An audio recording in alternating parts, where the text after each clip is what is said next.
Hello everybody. So let's continue our discussion on prophet. Abraham.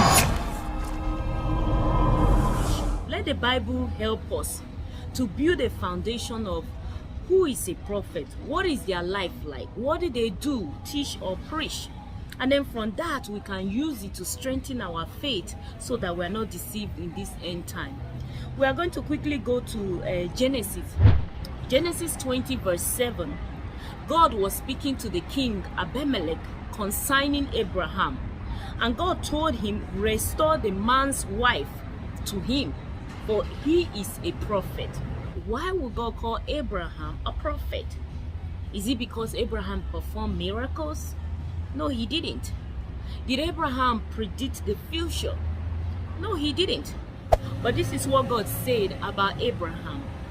God said in the same Genesis, he said, for I have known him, I have known Abraham, in order that he may command his children and his household after me, that they keep the way of the Lord, to do righteousness and justice.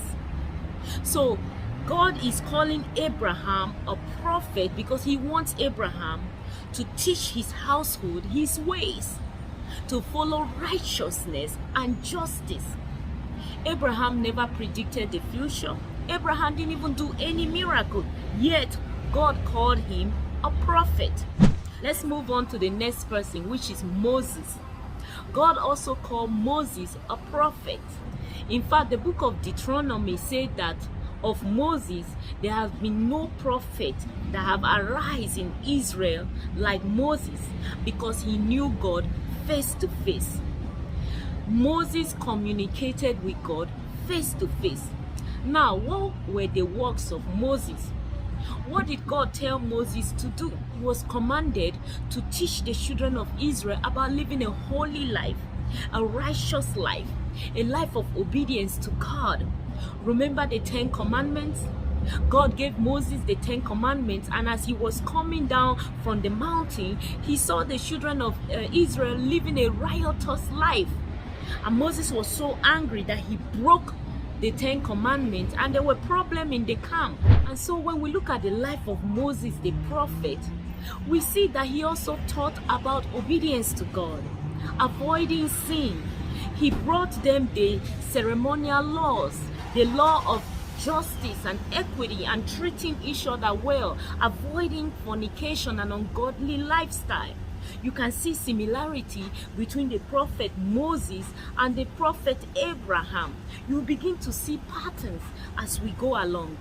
Make sure you are comparing this pattern to your current teachers and prophets.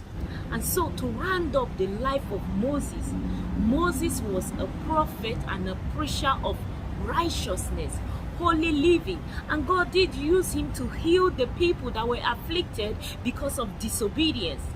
But Moses' focus was not on miracle. It was not on fortune telling, predicting the future. The focus of the prophet Moses was teaching the people the ways of the Lord and to live according to the will of God. Is your prophet doing that? Let's continue.